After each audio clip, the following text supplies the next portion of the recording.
प्रतिरोधक के समांतर क्रम, श्रेणी क्रम, प्रतिरोधकता क्या है, सभी जानेंगे इस वीडियो के अंदर। वीडियो को आपको बिल्कुल लास्ट तक देखना है। 10th क्लास की साइंस में हम विद्युत वाला चैप्टर लेकर आए हैं, वीडियो है दूसरी, इससे पहले भी हमने कवर कर दी। अगर आपने वो वाली वीडियो अभी तक नहीं देखी है तो एक बार जाकर उस वीडियो को पहले देख कर आएँ आप, ठीक है। उस वीडियो को अगर आप देखेंगे उसके बाद ये वाली वीडियो देखनी है, ठीक है। पेपर में क्या आ रहा है सर, क्वेश्चन कैसे बनते हैं और पढ़ाई कैसे की जाए, कोई प्रॉब्लम नहीं है। इस वीडियो को देखो आप, इसके बाद जो भी कुछ डाउट है वो आपके क्लियर हो जाएंगे। इस वीडियो से प्रश्न कैसे बनते हैं, क्वेश्चन कैसे बनते हैं, न्यूमेरिकल कैसे आते हैं, उसकी वीडियो नेक्स्ट है, उस वीडियो को देखना ना भूलें। इस वीडियो में विद्युत का जो भी थ्योरी वाला पोर्शन है वो कंप्लीट करेंगे और नेक्स्ट वीडियो बहुत ही ज़्यादा इंपॉर्टेंट है क्योंकि न्यूमेरिकल फिजिक्स के पेपर में आते हैं, मतलब साइंस के पेपर का जो फिजिक्स वाला पोर्शन होता है उसमें न्यूमेरिकल आता है। तो उस न्यूमेरिकल को करने के लिए आपको क्या करें, प्रैक्टिस करें। जो मैं वीडियो भेजूंगा उस वीडियो को देख लेना, इससे आपका इस चैप्टर का जो भी कुछ डाउट है वो क्लियर हो जाएगा, ठीक है। तो इस चैप्टर को बिल्कुल बेसिक से देखते चलें, बिल्कुल आसान भाषा में समझेंगे। और रही बात सर इसी चैप्टर से बनेगा, इस चैप्टर से बहुत ज़्यादा बनता है, ठीक है। बाकी भी हम बना के देंगे लेकिन इस चैप्टर से बहुत ज़्यादा बनता है। हाई स्कूल के जो भी स्टूडेंट हैं पहली बार देख रहे हैं तो हमारे चैनल को सब्सक्राइब जरूर कर देना।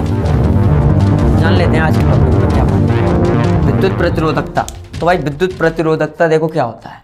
जो अगर हम किसी पदार्थ में या परपथ में जो ए है यानी क्षेत्रफल है, अगर इसकी वैल्यू हम 1 मीटर स्क्वायर कर दें, 1 मीटर स्क्वायर, और जो लंबाई ये एल है अगर इसकी वैल्यू हम 1 मीटर कर दें, 1 मीटर कर दें तो ये हट जाएगा, ये हट जाएगा, ये क्या हो जाएगा, ये हट जाएगा।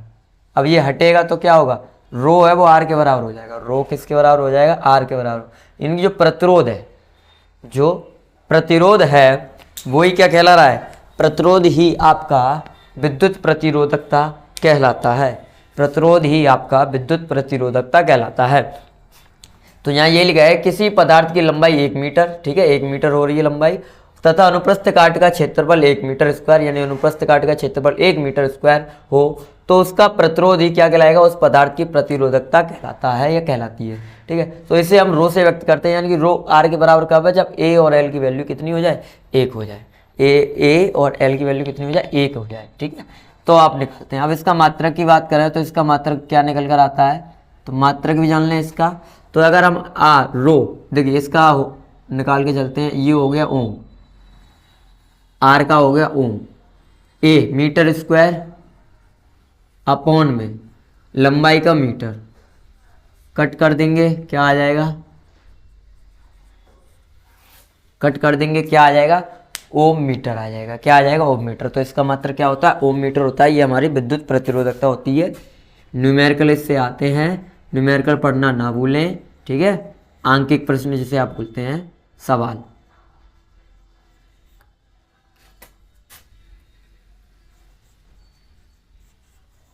चलिए अब आंकिक प्रश्न के बाद इसमें हमें जो पढ़ना होता है इस प्रतिरोधों का संयोजन, प्रतिरोधों का संयोजन। तो प्रतिरोधों का संयोजन कौन कौन सा, तो एक तो श्रेणी क्रम और एक समांतर क्रम।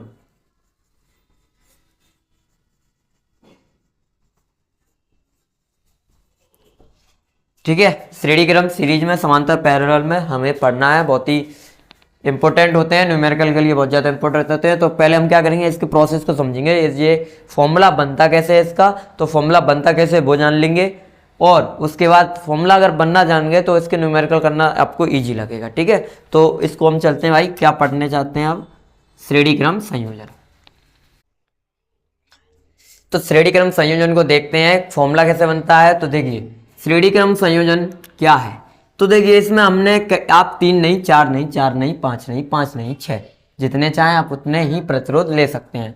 तो लगाना क्या होता है, इन सभी को कैसे लगाना होता है, एक के बाद एक लगाते चलें, एक के बाद एक लगाते चलें। और लिखित रूप में कैसे लिखेंगे कि पहले प्रतिरोध का दूसरा सिरा दूसरे प्रतिरोध के पहले सिरे, यानी पहले प्रतिरोध का ये हो गया दूसरा सिरा और जो दूसरे प्रतिरोध का इधर हो गया पहले सिरा, यानी कि 2 1 से जुड़ रहा है। ऐसे इधर देख लो, दूसरे प्रतिरोध का दूसरा सिरा पहले प्रतिरोध का पहला सिरा, तो 2 1 से ये भी जुड़ा है। ऐसे अगला जोड़ना चाहो तो जब इसी प्रकार से क्रम जुड़ रहा हो, किस प्रकार से समझो, पहले प्रतिरोध का दूसरा सिरा दूसरे प्रतिरोध के पहले सिरे से, और दूसरे प्रतिरोध का दूसरा सिरा पहले प्रतिरोध के तीसरे प्रतिरोध के पहले सिरे से जुड़ा होता है। तो जब ऐसे क्रम संयोजन बनता है तो इसको बोला जाता है श्रेणी क्रम संयोजन। ठीक है, श्रेणी क्रम संयोजन। और इसमें एक के बाद एक आपका क्या लगा होता है, प्रतिरोध लगा होता है ना। हमारे पास यहाँ पर 3 प्रतिरोध है, R1, R2 व R3 प्रतिरोध है। R1, R2 व R3 प्रतिरोध हैं जो कि श्रेणी क्रम में लगे हुए हैं। ठीक है, जो किस क्रम में लगे हुए हैं, जो लगे हुए हैं श्रेणी क्रम में। इसका फॉर्मूला कैसे बनता है आप जानो। अब श्रेणी क्रम में लगे हुए हैं, अगर हम इसमें आई धारा डालें, क्या डालें आई, तो आई धारा सीधे जाकर लौट आती है, आई गई इधर गई और लौट आई, आई गई इधर गई लौट आई। लेकिन इसके बीच विभवांतर कैसा है भाई, अलग अलग है। R1 के लिए जो विभवांतर है वो V1 है, R2 के लिए जो विभवांतर है वो V2 है, R3 के लिए जो विभवांतर है वो V3। यानी कि प्रतिरोध R1 के सिरे पर विभवांतर V1 लग रहा है, प्रतिरोध R2 के सिरे पर विभवांतर V2 लग रहा है, प्रतिरोध R3 के सिरे पर विभवांतर V3 लग रहा है।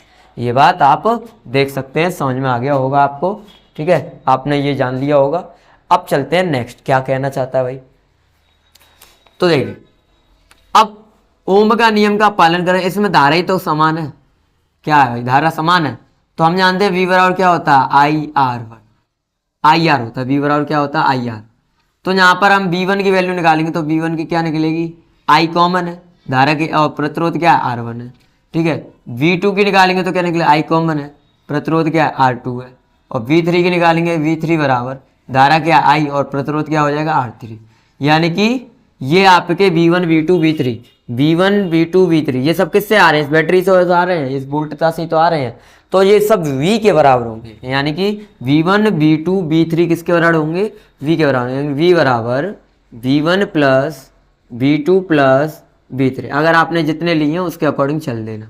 ठीक है, लेकिन अभी हमने 3 लिए हैं, 3 के अकॉर्डिंग चलते हैं। अब V को क्या लिखोगे, IR लिखोगे सर, ओम के नियम से IR बराबर V1 को क्या लिखोगे, IR1 लिखोगे, प्लस V2 को क्या लिखोगे, IR2 लिखोगे, और V3 को क्या लिखोगे, IR3 लिखोगे। ठीक है, ये लिख दिया आपने। सर बन गया फॉर्मूला, बेटा अभी नहीं बना है, मेरी आदत है ऐसे बॉक्स में बंद करने। तो इन सब में कॉमन ले लो आप पहले, तो R1 plus R2 plus R3, I common लेके I कट जाएगा और आपका फॉर्मूला बन जाएगा R बराबर R1 plus R2 plus R3। इस प्रकार से आपने क्या बना लिया, श्रेणी क्रम का संयोजन का सूत्र बना लिया। श्रेणी क्रम संयोजन के लिए आपने सूत्र बना लिया। ठीक है, श्रेणी क्रम। अब इसके न्यूमेरिकल बनते हैं, न्यूमेरिकल के लिए अगली क्लास देखना मत भूलना। ठीक है, न्यूमेरिकल आएंगे बहुत ही सुंदर, PYQ। ठीक है, पिछले 10-15 साल से जो भी आ रहे हैं हाई स्कूल के बोर्ड के पेपर में, तो हम वो ही करेंगे। और टिक द करेक्ट में पूछ लिया जाता है भाई, क्या पूछा जाता है, श्रेणी क्रम में क्या समान होता है, धारा की विभवांतर कि दोनों नहीं। तो ठीक है, तो हमें पता है श्रेणी क्रम में धारा समान होती है। श्रेणी क्रम में क्या होती है, धारा समान होती है, क्योंकि इसमें एक ही वायर होता है, सीधा सीधा चला जाता है। तो ये तो रहा हमारा श्रेणी क्रम। अब देखते हैं हम समांतर क्रम संयोजन। ठीक है, अब जानते हैं समांतर क्रम संयोजन। समांतर क्रम संयोजन देखते चलिए, सेम उसी के तरीके से चल रहा है। हमने यहाँ पर 3 प्रतिरोध लिए हैं, R1 R2 R3। आप चाहें तो बढ़ा भी सकते हैं और चाहें तो कम भी कर सकते हैं। तो R1 R2 R3 जब आपने लिया है तो आप ये देखिए, इनके सिरों पर जो विभवांतर लगा होगा वो एक ही विभवांतर लगा है, V। क्या लगा है, एक ही। लेकिन इसमें वायर 1 2 3 जगह बढ़ जाएगा, तो यहाँ से जो करंट जाएगा, क्या जाएगा, करंट जाएगा I। वो I इधर जाके यहाँ पहुँचेगा, और ये कितने भाग में बढ़ जाएगा, 3 भागों में, 3 भागों, यानी कि I1 I2 I3, I1 I2 I3 तीन बढ़ गया। आप कैपिटल भी बना सकते हैं, आप स्मॉल भी बना सकते हैं। तो I1 I2 I3 इस सब का करंट है, यानी कि ये I है वो I1 I2 I3 के बराबर होगा। यानी कि टोटल जो करंट है वही तो 3 भागों में बटा है, तो इन तीनों को दोबारा से जोड़ दे तो I के बराबर हो जाएगा। तो इन तीनों को जोड़ दिया तो I के बराबर होगा। अब यहाँ पर हमने प्रतिरोध क्या लिए, R1 R2 व R3 लिए गए हैं। प्रतिरोध क्या लिए हैं, R1 R2 व R3। ठीक है, अब इसमें इनके सिरों पर जो विभवांतर है वो V है, और इसमें जो धारा जा रही है R1 में जो धारा जा रही है वो I1 जा रही है, इसमें जा रही है वो I2 जा रही है, और इसमें जो जा रही है वो I3 जा रही है। ठीक है, तो ओम का नियम यहाँ पर भी लगाएंगे, लेकिन इस बार हम फॉर्मूला लगाएंगे I के थ्रू। I बराबर क्या होता है, V/R होता है, क्योंकि I ही अलग अलग है। I बराबर क्या होता है, V/R होता है। ओम के नियम में पढ़े हो आप, ओम के नियम में जब आपने पढ़ रखा है पूरा सब कुछ, कोई बात नहीं, तो इसके थ्रू आगे चलते हैं। अब यहाँ से I1 के लिए क्या निकालोगे, तो भाई विभवांतर तो V है, लेकिन I1 के लिए प्रतिरोध कितना जा रहा है, R1 है, ठीक है। I2 निकालोगे, I2 के लिए V/R2 हो जाएगा, और I3 के लिए V/R3 हो जाएगा। तो हम इसी वाले प्रोसेस को फॉलो करके हुए ये भी तो कह सकते हैं कि जो I है वो I1 plus I2 plus I3 के बराबर होगा। मैंने यहाँ स्मॉल बनाया या कैपिटल बनाया, मैं इधर कैपिटल लेके चल रहा हूँ। आप चाहें स्मॉल भी ले सकते हैं, कोई प्रोसेस नहीं है, लेकिन ध्यान ये रखना है कि पेपर में आपको वो एक सा ही रखना है। ये नहीं है I1 बड़ा कर दिया I2 छोटा कर दिया। आप चाहें तो स्मॉल ही बना सकते हैं, लेकिन I1 मैं तो ये कहूँगा आप बड़ा बनाएं। अब I को क्या लिख सकते हैं, V/R लिखा है, लिख दो। I1 को लिखेंगे V/R1 लिखेंगे, इसको क्या लिखेंगे V/R2 लिखेंगे, I3 को क्या लिखेंगे V/R3 लिखेंगे। अब इन सब में कॉमन क्या है, V कॉमन है, तो V कॉमन है, V को कॉमन ले लो आप। अंदर क्या बचेगा 1/R1 plus 1/R2 plus 1/R3। अब ये बचेगा तो यहाँ से क्या कर देना है, कैंसिल कर देना है। तो फॉर्मूला क्या बनेगा 1/R बराबर 1/R1 plus 1/R2 plus 1/R3। ये हो गया, ठीक है। और ये आपका बहुत ही सुसज्ज फॉर्मूला बनकर तैयार हो गया। किसके लिए बना ये बना है समांतर क्रम के लिए। जिंदगी बन गई, ठीक है। इस फॉर्मूले से आपकी जिंदगी बन जाएगी क्या, नहीं, आपका बोर्ड परीक्षा बन जाएगा। क्या बन जाएगा, बोर्ड परीक्षा बन जाएगा। चला भाई, चलिए 2025 बोर्ड परीक्षा में आपके लिए क्या होगा, आपके लिए क्या होगा, पेपर होगा कुछ नहीं होगा, पेपर होगा। तो आप उसमें ये प्रोसेस को फॉलो करके हुए जाने हैं, यानी कि इसको आप क्या करते हो, लर्न करते हो ना, नहीं ये नहीं करना है सर। लर्न नहीं करेंगे तो कैसे चलेगा बेटा, लर्न नहीं करोगे तो कोई प्रॉब्लम नहीं है, प्रोसेस को समझोगे नहीं तो ज़्यादा प्रॉब्लम। अब ये प्रोसेस आपको पता चल जाता है यहाँ से कि यहाँ पर विभव क्या है, सभी प्रतिरोधों में क्या समान है, विभव समान है। और श्रेणी क्रम में सभी प्रतिरोधों में विभव कैसा था, असमान था। कैसा था, असमान था, अलग अलग था। समझ में आया, ठीक है। यानी कि उनका जो विभव था वो अलग अलग था। तो यहाँ पर कैसा विभव है भाई, यहाँ विभव समान है। तो ये आपका समांतर क्रम खत्म होता है। अब दूसरा टॉपिक देखते हैं,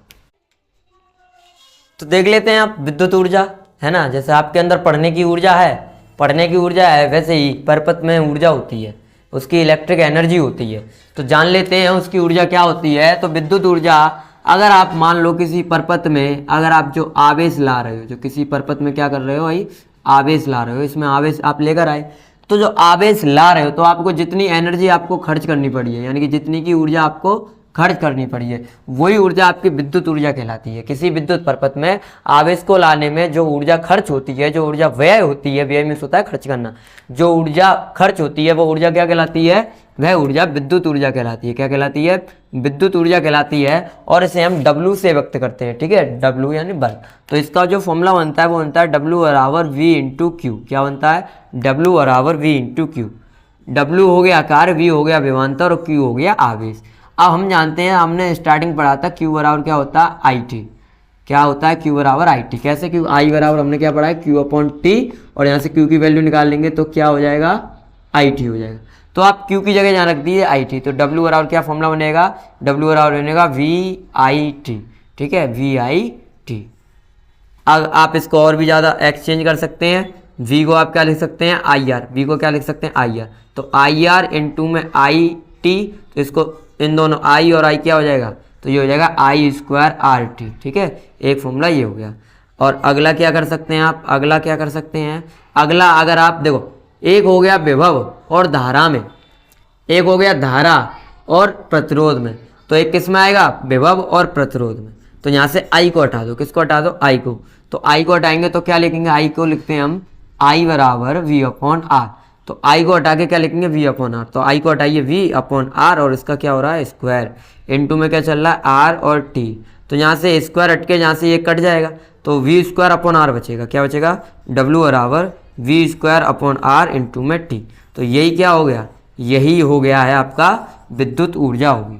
ये क्या होगी, विद्युत ऊर्जा, यानी कि ये वाला भी, ये वाला भी और ये वाला भी, ठीक है, ये सेम क्या होगी, विद्युत ऊर्जा। अब यहीं से हम समझ लेते हैं विद्युत शक्ति। हम क्या समझेंगे, विद्युत शक्ति। तो जो विद्युत शक्ति है ना, विद्युत सामर्थ्य जिसे बोलते हैं या विद्युत शक्ति, इसे हम क्या कहते हैं, कार्य करने की दर को विद्युत शक्ति या विद्युत सामर्थ्य कहते हैं। क्या बोलते हैं, कार्य करने की दर को, किसी परपथ में कार्य करने की दर को। ठीक है, क्या बोला जाता है, विद्युत शक्ति। मैं शॉर्ट में लिख रहा हूं, कोई प्रॉब्लम की बात नहीं है, लेकिन आपको प्रोसेस के साथ लिखना है। कैसे लिखना है मैं बताता हूं। किसी परिपथ में कार्य करने की दर को क्या बोला जाता है, विद्युत शक्ति कहते हैं। इसे हम P से व्यक्त करते हैं। इसका मात्रक क्या होता है, इसका मात्रक क्या होता है, वाट होता है। तो मैं शॉर्ट में लिख देता हूं। प्रतीक क्या है, प्रतीक है सर P है, हम पढ़ चुके हैं। और मात्रक क्या है, मात्रक होता है, क्या होता है, वाट होता है। क्या होता है, वाट। ठीक है, तो ये हो गया। अब फॉर्मूला लिख लो, यानी कि P बराबर क्या लिखा जाएगा, W/T। दर है ना, दर हमेशा T रहता है बट्टे में, तो यहाँ से P बराबर W/T बन गया। और W का फॉर्मूला क्या क्या निकाला था, VIT। तो आप क्या करेंगे, फॉर्मूला निकाल लो इसी में, W की जगह VIT अपॉन में T कट जाएगा, क्या आ जाएगा, P बराबर VI। क्या आ गया, P बराबर VI।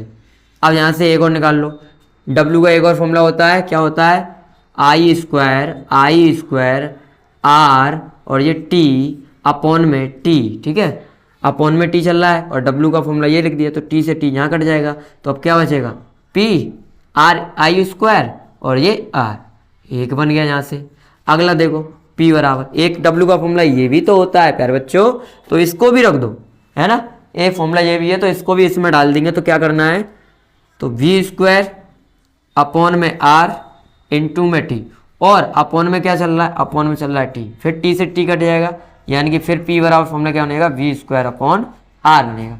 केवल क्या फर्क है, केवल क्या फर्क है सर, कार्य में जहाँ T लग रहा था, बस यहाँ T नहीं लग रहा है। तो इस प्रकार से आपकी विद्युत शक्ति भी खत्म होती है। अब 1 किलोवाट घंटा जो होती है वो बेसिक क्या बोल रहे हैं, डेफिनेशन है, आप खुद निकाल लोगे। बस इतना बता सकते हैं 1 किलोवाट घंटा में कितनी एनर्जी होती है, तो 3.6 इंटू 10⁻⁶ जूल एनर्जी आपकी 1 kWh में होती है।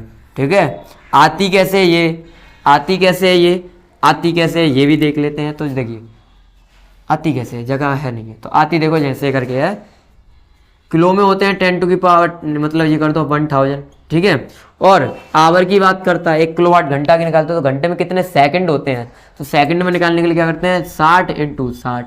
बस इसी को क्या करते हैं, मल्टीप्लाई कर लेते हैं। तो 1 2 3 4 4, ये आपका कितना हो जाता है, 36 000 और 00, 5 0 हो गए। तो हम क्या करते हैं, 5 0 की 10 की पावर बढ़ा लेते हैं, यानी कि 36 × 10 की पावर 5, एक पॉइंट यहाँ लगा के एक पॉइंट और बढ़ा लेते हैं, 10 की पावर 6। इस प्रकार से उसमें किया जाता है। अगर मैं न्यूमेरिकल कराऊंगा तो न्यूमेरिकल में बता दूंगा कैसे कैलकुलेट किया जाता है। ठीक है, आज हमारा केवल थ्योरी को टर्न था, थ्योरी हमने कर ली है भाई, थ्योरी हमने कर ली है। तो न्यूमेरिकल की क्लास देखना ना भूलें, नंबर बनेंगे पेपर में मज़ेदार, कोई दिक्कत की बात नहीं आने वाली है। इसलिए चैनल को आप क्या करें, चैनल को करना है शेयर दोस्तों के पास, फ्रेंडों के पास।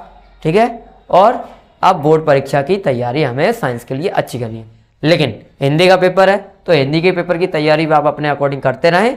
बाकी साइंस में कोई कमी नहीं आनी चाहिए आपके पेपर में। धन्यवाद।